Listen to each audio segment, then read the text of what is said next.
किया है सब, 4 बजे तक के लोगों में काफ़ी कश्मकश है, तो क्या आपकी तरफ से फिर एक कोई धुआंधार बैटिंग समझो उसको देखा जाएगी कि अभी आने वाले वक्तों में ये 4 बजे तक हो सकता है ये बढ़ भी जाए? देखिए क्या है कि मैं अकेला अगर आवाम अगर पूरा साथ देती है और मुझे, लेकिन अफसोस ये है कि अब हम जो है जो शहर के अंदर रहते हैं वहाँ की जनता के अंदर अब जान नहीं है। हम मुर्दा हो चुके हैं, हम मर चुके हैं। हम सिर्फ हमको सरकार जो हुक्म देती है, जो अधिकारी हुक्म देते हैं, उस हिसाब से हम चल रहे हैं। हमारे अंदर वो फाइटिंग स्पिरिट खत्म हो गई है, हमारे अंदर वो सवाल करने की कुव्वत खत्म हो गई है, हमारे अंदर अधिकारी हो, पुलिस डिपार्टमेंट हो, उनसे ये पूछने की कुव्वत खत्म हो गई है कि 4 बजे तक खुला रहेगा, 4 बजे के बाद अगर जाएंगे बंद करेंगे तो इसके पीछे क्या लॉजिक है करके। लेकिन बार बार सिर्फ अकेले मैं ही ये सवाल उठाता हूँ और बाकी सब खामोश रहते हैं। जनता भी खामोश रहती है, व्यापारी भी खामोश रहते हैं, जितने संगठन है, इंडिविजुअल्स है, सब वही खामोश रहते हैं। तो फिर मेरे सामने ये सवाल है कि अगर अकेले ही मैं ही लड़ूंगा और जिस कौम के लिए, जिन लोगों के लिए, जिस मेरी जनता के लिए, औरंगाबाद की जनता के लिए मैं लड़ रहा हूं, अगर उन्हें कुछ लेना देना नहीं है तो फिर ठीक है, सरकार ने आज 4 बजे किया है, कुछ दिनों के बाद वो 1 बजे तक कर डालेंगे, फिर आपकी बकरी ईद आएंगी तो कहेंगे कि पूरा कंप्लीट लॉकडाउन कर देने का है, तो आप बर्दाश्त करिएगा उसमें। अगर नहीं तो आप साथ दीजिए मेरा उसके अंदर, हम बिल्कुल इसका विरोध करेंगे। खासदार साहब, अबू आसिम आजमी ने जो आरोप लगाया है, क्या यूपी में आप लोग जाके इलेक्शन लड़के सेकुलर जो वोट है उसका बंटवारा करने वाले हो, इससे फायदा जो है बीजेपी का होगा इलेक्शन में, तो क्या कहेंगे आप इसके जवाब में? पिछले इलेक्शन में हम तो लड़े नहीं थे, समाजवादी पार्टी ही लड़ी थी, 400 के ऊपर सीटें लड़ी थी। भारतीय जनता पार्टी कैसे इतने भारी बहुमत से चुनकर आ गई वहाँ पे? तब उस वक्त तो हम नहीं थे ना। हम तो यही कहना चाह रहे हैं कि अब लड़ने की हिम्मत, ताकत, कुव्वत जो है, ये तमाम सो कॉल्ड नकली सेक्युलर वाले जितनी भी पार्टियां हैं, ये इनकी अब खत्म हो चुकी है। अब लड़ने की हिम्मत, ताकत, कुव्वत किसी में है तो मजलिस इत्तेहादुल मुस्लिमीन के अंदर है, और हमने फैसला किया है कि हम 100 सीटें लड़ेंगे करके उसमें। बल्कि वहां की आवाम कह रही है कि नहीं, आप गलत फैसला कर रहे हैं, 100 सीटें नहीं, कम से कम आपने 200 सीटें लड़ना चाहिए। लेकिन ये है कि अगर आप ये कहेंगे कि नहीं साहब आप क्यों जा रहे हैं वहां पर, हम ही को लड़ने दीजिएगा उसमें, क्योंकि हम सब एक ही थाली के छट्टे बट्टे है करके, हमारे जितने भी एमएलए चुनकर आ जाएंगे बाद में अपनी कीमत बढ़ाकर है तो वो बीजेपी के अंदर ज्वाइन कर लेंगे उसमें। कितनी मिसालें दें हम आपको। ऐसे सूरत के अंदर हमने अबू आसिम साहब को, जो मैं एक बड़े भाई की हैसियत से उनको ये दावत दे रहा हूं कि आसिम भाई छोड़ दीजिएगा, सब राजनीतिक पार्टियां छोड़ दीजिएगा, एक बार मजलिस के अंदर आप आ जाइएगा और देखिए अपनी आवाम की तरफ से आपको कैसी मोहब्बत मिलती है करके उसमें। कब तक आप ये सेक्युलरिज्म का नकाब ओढ़कर बैठे रहेंगे और कहेंगे कि नहीं ये सेक्युलरिज्म सेक्युलर, अरे ये वो शब्द है जिसने है तो पिछले 70 सालों से मुसलमानों को सिर्फ बर्बाद करने का और हमारी राजनीति खत्म करने का ये काम किया है। सेक्युलरिज्म सेक्युलरिज्म, आप बोलिए हमारे को जो नाम लेने का है, लेकिन लड़िए तो सही ना। आप लड़िएगा वहां पर, आप हमारे साथ चलिएगा। मैं तो आसिम भाई को बोल रहा हूं कि आसिम भाई जिस दिन आप हमारे साथ जुड़ जाएंगे तो इंशाल्लाह हम तो तय कर लेंगे कि साहब अब 100 नहीं लड़ेंगे, आसिम भाई की ताकत हमारे साथ जुड़ गई है और 50 सीटें हम लड़ लेंगे करके उसमें। और सिर्फ वहीं पे खत्म नहीं होती है, आसिम भाई वहां पे जीत कर आएंगे, फिर बंबई में देखिए हम और आप मिलकर है तो क्या वहां पर जलवे खिलाते हैं बंबई के अंदर, वो भी देखा जाएगा। फिर एक सवाल, जैसे कि पिछले साल मुंबई के बहुत सारे बकरा व्यापारियों को नुकसान हुआ था लॉकडाउन की वजह से, इस बार भी वैसा ही होगा? ये देखिए, ये मुंबई के जो लीडर्स है ये सवाल उनसे करिएगा, और मुंबई के इत्तेफाक से जितने भी लीडर्स है, अपने आप को जो सो कॉल्ड मुसलमान लीडर्स कहते हैं, वो अभी सरकार का हिस्सा है, वो सरकार के अंदर बैठे हुए हैं। जितने भी उनके मुस्लिम लीडर्स चुन के आए हैं, चाहे वो कांग्रेस के हो, एनसीपी के हो, जो ये दावा करते हैं कि हम इस पार्टी के मुसलमान चेहरे हैं करके, तो उन्हीं की वजह से हुआ था। हमारे तो पार्टी के अध्यक्ष ने गुजरात के बॉर्डर के अंदर, हमारी मुंबई की प्रेसिडेंट जो है रिजवाना ईसा, वो गुजरात के बॉर्डर के ऊपर जाकर है तो स्ट्राइक के ऊपर बैठ गई थी कि मतलब ये ट्रकों को आने दिया जाए करके, लेकिन सरकार ने एक नहीं सुनी थी। अब इस बार भी हमको देखने का है कि ये मुसलमान कितने मुसलमान है करके उसमें, इनके अंदर कितना मुसलमान पना बचा हुआ है, ये देखना है। अबू आसिम आजमी साहब ने जो ट्वीट किया है कि 100 सीटें जो एमआईएम वहां से लड़ा रही है यूपी से, इससे एक अफसोसनाक ये मैसेज आता है कि बीजेपी इससे कहीं ना कहीं जीत हासिल करेगी। मैं आसिम साहब से ही सवाल करना चाहता हूं, आप शिवसेना के साथ चले गए हैं तो वो सब जायज है, इसमें हम सीटें लड़ रहे हैं तो सारी दुनिया को बड़ी तकलीफ हो रही है। आम आदमी पार्टी जो कभी इलेक्शन नहीं लड़ी वहां पे वो कहती है कि हम पूरे 450 सीटें लड़ेंगे करके। जो आपके समाजवादी पार्टी है उन्होंने कितने सीटें पिछले टाइम लड़े थे और कितने जीत कर आए थे। कांग्रेस ने पूरी सीटें लड़ने के बाद मेरे ख्याल 7 या 15 कुछ सीटें जीत के आए थे। वो पूरी सीटें लड़ेंगे तो चलेगा, हम हमारी 100 सीटें के ऊपर लड़ेंगे।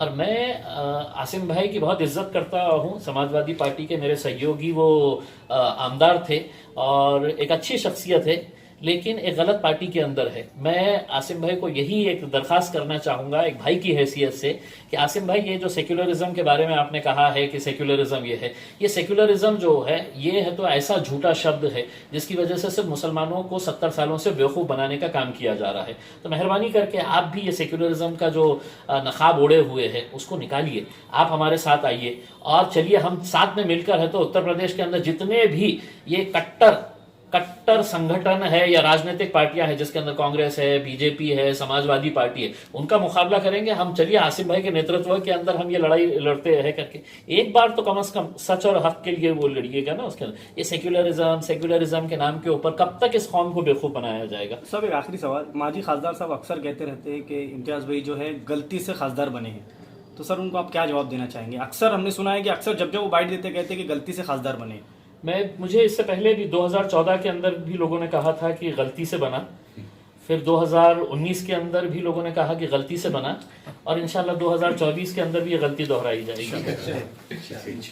सर मेरा एक सवाल है कि सर आइए हम जरा जनता की जान बचाने के लिए आप मेरे साथ दो, या आपने उनसे बातचीत की? नहीं, ये उनके खिलाफ मैं गया हूँ क्योंकि ये सरकार का हिस्सा है।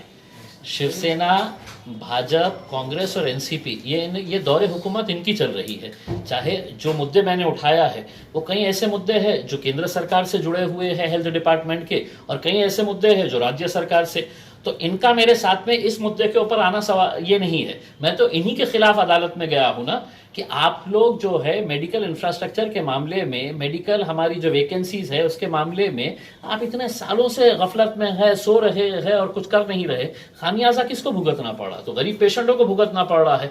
तो ये कैसा मेरे साथ में आएंगे इस मुद्दे के ऊपर? इनकी तो धुलाई करने गया हूं मैं कोर्ट में। सर एक वक्फे पर मेरा सवाल है कि जैसे कि आपने कहा कि मैं जन्ना रोड का जो तो कब्जा हटाने के लिए मैं कोशिश कर रहा हूँ, आप एक लड़ाई भी लड़ रहे हैं, लेकिन मुसलमानों का कहना है कि भाई बहुत हो गया आप नाजायज कब्जा हटाने के लिए।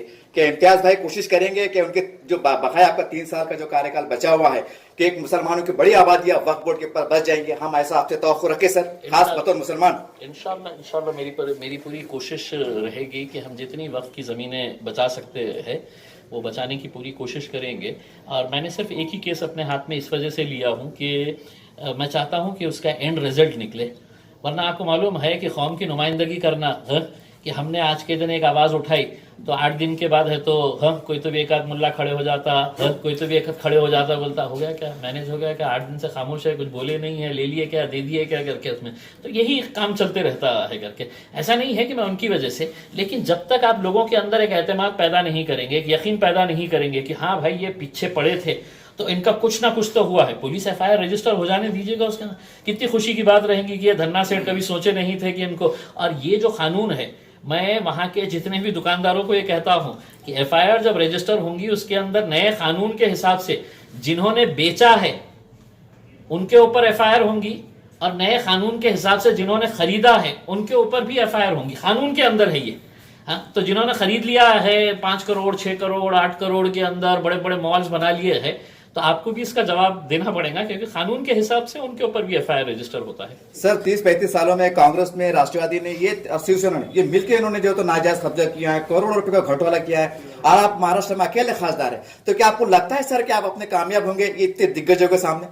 मतलब ये इतने बड़े बड़े लोग हैं। सारा खेल नियतों पर दारोमदार है उसके अंदर। अगर आपकी नियत साफ है तो इंशाल्लाह यकीनन उसके अंदर कामयाबी मिलेगी। और आपको लगता है साहब ये बहुत बड़े बड़े होंगे, ये बहुत छोटे लोग हैं साहब, बहुत छोटे लोग हैं। इनको आप इतना बड़ा मत बनाइएगा उसके अंदर। अगर ये बड़े रहते तो ये वक्त की ज़मीनों को इस तरह से लूटने नहीं देते थे। ये छोटे हैं, छोटी जहनियत के हैं, इस वजह से मतलब ये आज हमारे को दिन देखना पड़ रहा है कि हमारी ही प्रॉपर्टी को बचाने के लिए हमें इस तरह की जद्दोजहद करना पड़ रहा है। सर जैसे कि स्मार्ट सिटी ऑफिस का जो है हमारा हो गया ना हमारा का मैं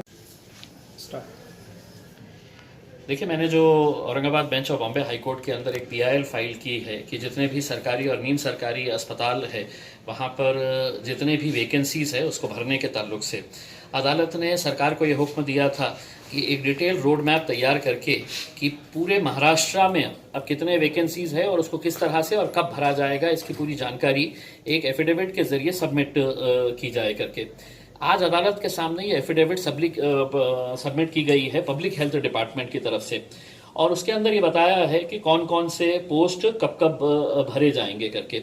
लेकिन जब एडवोकेट जनरल मुंबई से ज्वाइन किए तो उन्होंने ये कहा कि मेडिकल डिपार्टमेंट जो है दो हिस्सों में बटा हुआ है, एक पब्लिक हेल्थ डिपार्टमेंट है और एक मेडिकल एजुकेशन है, यानी कि जितने भी हॉस्पिटल्स मेडिकल कॉलेजेस के साथ अटैच है वो मेडिकल एजुकेशन के अंदर आते हैं। तो उनकी एफिडेविट तैयार होने का काम अभी जारी है, हमको थोड़ा सा वक्त दिया जाए क्योंकि उसकी भी जानकारी लेकर हम उसका सेपरेट एक एफिडेविट फाइल करेंगे। तो अदालत ने 5 तारीख का आने वाली 5 तारीख का डेट तय किया है कि इसके ऊपर हम चर्चा करेंगे करके। लेकिन आज जो एफिडेविट सबमिट किया गया है वो एफिडेविट के अंदर यही बताया गया है कि सिविल सर्जन की पोस्ट कितनी वेकेंट है, डिस्ट्रिक्ट हेल्थ ऑफिसर्स की कितनी पोस्ट वेकेंट है और जो सुपर स्पेशलिटी के कितने पोस्ट वेकेंट है, क्लास 3 क्लास 4 के कितने पोस्ट वेकेंट है। लेकिन इसके अंदर जो रोड मैप दिया गया है कि इसको कब और कैसे भरा जाएगा उसके अंदर उन्होंने ये बताया है कि एक तो एमपीएससी बताया है, दूसरा जनरल एडमिनिस्ट्रेशन डिपार्टमेंट बताया है और तीसरा गवर्नर साहब बताया है कि ये तीनों के पास ये फाइल्स रुकी हुई है। कभी जीएडी ने कुछ फाइल्स रोक के रखी है, एमपीएससी ने अपने तरफ से है तो कई साल पहले एग्जामिनेशन कंडक्ट किए है, उसका कोई रिजल्ट निकाला नहीं है और कुछ इंपॉर्टेंट फाइल्स जो है वो गवर्नर साहब के पास अटकी हुई है और गवर्नर साहब उसको साइन नहीं कर रहे हैं करके। अच्छा, बात करते करते ही एडवोकेट जनरल ने कहा कि मतलब हम अभी पता चला है कि गवर्नर ने वो सारे फाइल्स रिजेक्ट कर दिए हैं करके, उसको अप्रूव नहीं किए हैं। यानी कि इसका मतलब ये है कि सरकार के ही अलग अलग डिपार्टमेंट, सरकार के ही अलग अलग अंग सिर्फ एक डिपार्टमेंट से दूसरे डिपार्टमेंट पर ढकेलते हैं, दूसरा तीसरे के ऊपर ढकेलता है। तो अदालत ने इसकी गंभीरता से दखल लेते हुए कहा कि आप मेडिकल एजुकेशन का भी एफिडेविट सबमिट करिए और हम 5 तारीख के दिन पूरा डिटेल में हम सुनेंगे। सब एक डॉक्टर जैसे कि जो 2.5 लाख रुपए यहाँ से पेमेंट उठा रहे थे उसके ऊपर भी आपने कहा था कि इस बार आज उनको कोर्ट की तरफ से पेश होने के लिए कहा गया था।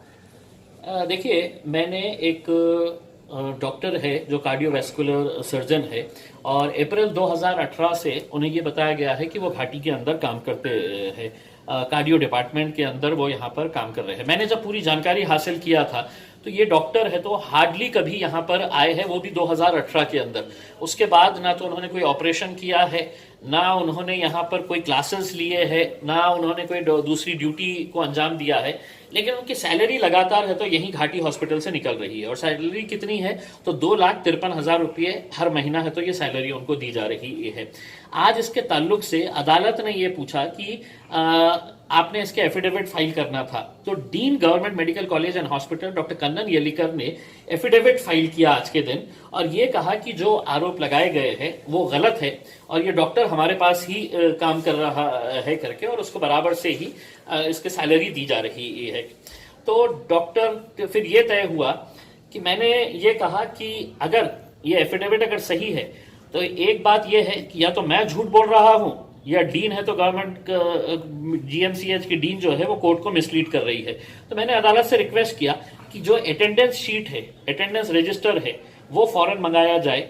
जो कंपलसरी जो कॉलेज मैनेजमेंट काउंसिल की जो मीटिंग होती है, कॉलेज काउंसिल की जो मीटिंग होती है वो डीन के ऑफिस के अंदर वो मैंडेटरी है, कंपलसरी है कि महीने में कम से कम है तो 2 मीटिंग्स तो होना ही। कोविड से पहले वो हर हफ्ते होना चाहिए था, उसका रजिस्टर मंगा लिया जाए। कितने ऑपरेशंस ये डॉक्टर ने किया है, अगर कार्डियोवैस्कुलर अगर ये रेगुलर है सब वहां पे तो कितने ऑपरेशंस किया है उसका रजिस्टर एक सेपरेट होता है वो मंगा लिया जाए।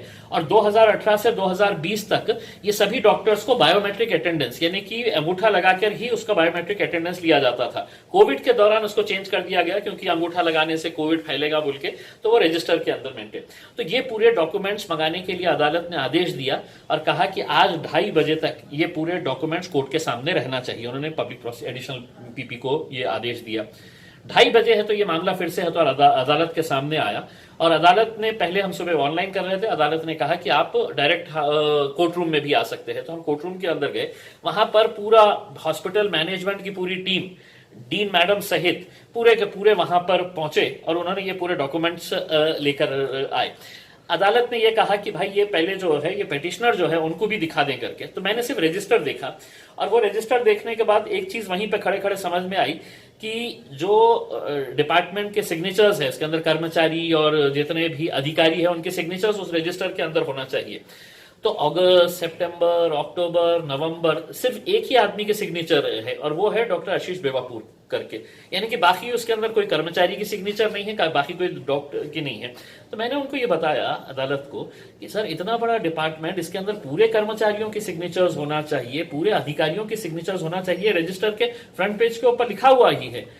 तो अदालत को मैंने ये कहा कि आप देखिएगा करके, तो अदालत ने तो उसको पूरा देखा, और उन्होंने भी इस बात का शक जताया कि इसके अंदर ही कुछ ना कुछ तो भी मामला बराबर नहीं है, और अदालत ने ये बोलकर दिखाया है। दूसरा ये है कि सिर्फ यही डॉक्टर है जिसको खुद सेल्फ अटेस्टेशन करके एक अपना अटेंडेंस शीट देना है कि मैं ये महीने के अंदर पूरा 30 दिन काम कर रहा हूं, और वो अपने हाथ से ही खुद लिख के अपने हाथ से ही सिग्नेचर करके कि मैं अटेंड कर रहा हूं, ये देते हैं। जबकि हॉस्पिटल के अंदर कोई दूसरे डॉक्टर को या कोई दूसरे स्टाफ को इस तरह का प्रोविजन नहीं दिया गया है कि आप अपने तौर के ऊपर खुद लिख के एंडोर्स कर ले कि मैं प्रेजेंट था, उसकी बुनियाद के ऊपर ये हो जाता है। तो इसके ऊपर बहुत लंबी बहस हुई, और लंबी बहस होने के बाद फिर अदालत ने ये अपने साफ तौर से कहा है कि जितने डॉक्यूमेंट्स दिख रहे हैं वो डॉक्यूमेंट्स के हिसाब से कहीं ना कहीं कुछ ना कुछ गड़बड़ जरूर नजर आ रही है। हम इस मामले के अंदर ये पूरे डॉक्यूमेंट्स अपने पास रख रहे हैं, हम इसको है तो पूरा स्टडी करेंगे, और 5 तारीख के दिन फिर हम ये इसको दोबारा हम यहाँ पर लेकर आएंगे पूरे डॉक्यूमेंट स्टडी करने के बाद। और अगर पिटिशनर अगर ये मांग करता है कि इसके ऊपर डिटेल इंक्वायरी होनी चाहिए, तो फिर वो डिटेल इंक्वायरी हम ऑर्डर करेंगे 5 तारीख के दिन। सब जैसे कि औरंगाबाद में भी हाल ही